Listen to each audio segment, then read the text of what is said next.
Yox, o özü ərəbcə bilmir. Sual budur. Hə, sual budursa, birincisi o ərəbcə bilmir. İkincisi o türkcə oxuyur, hədis inkarçılarının kitablarını oxuyur, ancaq şübhələri oxuyur. Yəni orijinal ərəb dilindən, orijinal qaynaqlara qayıda bilmir, oxuyub mənaları çıxara bilmir. Hətta adam Qurani-Kərimi üzündən düzgün oxuya bilmir. Adam oxuyur, çoxlu səhvlərə yol verir. Elşad Miri, bəli. Üzündən oxuyur, nə qədər hərəkə səhvlərinə yol verir, qiraət, tilavət səhvlərinə yol verir, təcvid səhvlərinə yol verir. Ərəb dilini bilməməsi bir yana, Quranı üzündən oxuya bilməməsi, həmçinin o məsələləri hədis inkarçılarının kitablarından götürməsi.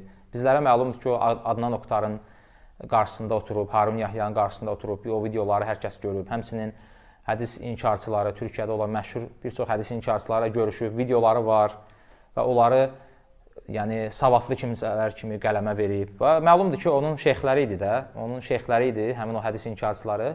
Və geci-tezi o şübhələri insanlar arasında yaymalı idi və onun dediyi ki, filan tərcümələr düz gəlmir və s. Qaldı ki, tərcümə məsələsinə ümumiyyətlə hər kəs bilməlidir ki, Qurani-Kərimin dəqiq bir tərcüməsi yoxdur. Çünki onun orijinalı ərəb dilindədir və ərəb dilində bir sözün bir çox mənası olduğu üçün tərcümələrdə müəyyən xətalar da hətta ola bilər. Amma o demək deyil ki, müsəlmanların ittifaq elədiyi, tərcüməsində ittifaq elədiyi məsələləri sən gəlib deyəsən ki, tərcümə düz deyil. Bu nəyə bənzəyir? Bəzən görürsən ki, bəzi insanlar məşhur olmaq üçün heç kəsin eləmədiyi bir şey iddia ilə ortaya çıxırlar. Heç kəsin eləmədiyi iddia ilə ortaya çıxırlar ki, geniş kütlələri özlərinə cəlb eləsinlər. Məsələn, biz çoxumuz eşitmiş olarsınız, o vaxt deyir, Məkkədə bir nəfər var idi, heç bir qabiliyyəti yox idi və məşhur olmaq üçün fikirləşir ki, neyniyim? Gedir Zəmzəm quyusuna, su başına çıxır və hər kəsə xəbər yayılır ki, bu insan filankəs və ya filankəsin oğlu filankəs Zəmzəm suyuna, su başına çıxıb, bövl eləyib və beləcə məşhurlaşır. Yəni, bugün müasir sosial şəbəkələrdə məşhurlaşmaq asandır. Kimsə məşhurlaşmaq istəyirsə, Allaha söyməklə də məşhurlaşa bilər və yaxud da Peyğəmbərin hədislərini inkar etməklə də məşhurlaşa bilər. Amma baxır, sənin bu məşhurluğun müsbətdir, yoxsa mənfidir. Sən Allahın dininə düşmən olaraq məşhurlaşırsan, yoxsa dinin dəstəkçisi olaraq, dini müdafiə edərək məşhurlaşırsan. Ümumiyyətlə, məşhurlaşmaq bir müsəlmanın niyyəti olmalı deyil.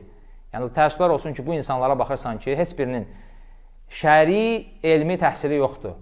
Yəni, alimlərin dizinin dibində oturub elm öyrənməyiblər. Ancaq dinşünaslıq təhsili ola bilər ki, dinşünaslıq heç də İslam elmlərini dərindən bilmək deyil. Bir çox insanları bu çaşdırır. Elşad Miridən soruşurlar ki, sən dini təhsilin nədir? Başlayır ki, mən doktorantura tələbəsiyəm, lakin dərinə gedəndə görürsən ki, dinşünaslıq oxuyub. Dinşünas demək olar ki, şərqşünas kimi bir şeydir.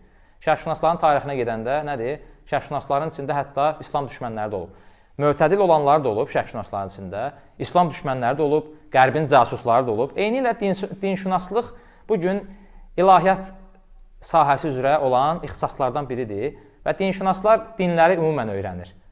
Sən dinşünaslardan soruşsan ki, məsələn, İslam dininin təməl prinsiplərindən və yaxud da İslam əqidəsindən, etiqadi məsələlərdən və yaxud da fiqhi məsələlərin və yaxud da fiqhi əhkam məsələlərinin dərinliklərdən danış, ola bilməyəcəklər.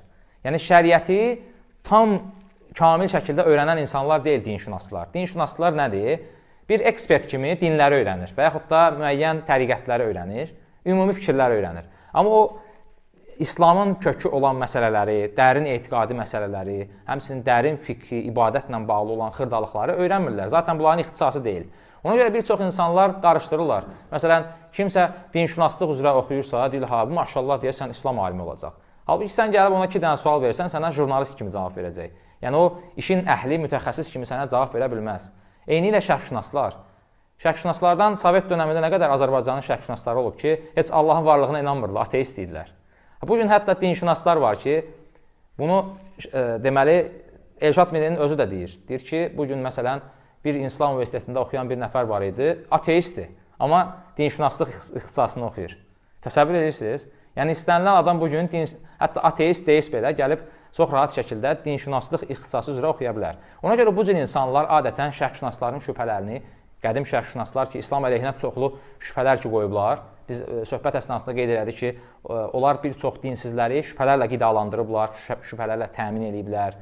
Həmin şərqşünaslardır ki, elə eyni ilə dinşünaslar. Görürsən ki, dinşünas da həm də şərqşünasdır. Və görürsən ki, biraz araşdıranda gedir, kimsə mason çıxır, kimsə gedir məsələn, İslam düşməni çıxır və yaxud da əslində deistdir, özünü müsəlman göstərir. Yəni, bugün dinşünaslıq, şərqşünaslıq, yəni bu ixtisasda oxuyanlar görürsən ki, konkret suala gəldikdə, iddia edir ki, Quran tərcüməsində düz olmayan yerlər var. Bəli, biz də deyirik də bunu. Nə oldu ki? Lakin onlar fikir verin, onlar nədən danışırlar? Onlar ancaq qeyri-adi məsələləri axtarıb ortaya çıxarmaqdır. Yəni, insanlara fikir verin, mən meydan oxuyuram, bir nəfər gəlsin desin ki, Elşad Miri və onun kimilər insanlara İslam dinini öyrədirlər. İslam dinini, Peyğəmbərin təlimini olduğu kimi çatdırırlar. Vallahi, billahi, tallahi o insanlar yalancıdırlar. Dini öyrətmirlər. O insanlar yalandan özlərini dinə xidmət edirmiş kimi göstərirlər. Lakin görürsən ki, dini təhrif etməklə məşğuldurlar. Bugün Elşad Miri möcüzələri inkar edir. Görürsən ki, hədisləri inkar edirdi, indi möcüzələri inkar edir. Görürsən, Quranın özünü inkar edir, deyir, mən Quraniyəm. Bu insanın hədislərlə bağlı nə gözləyəsən?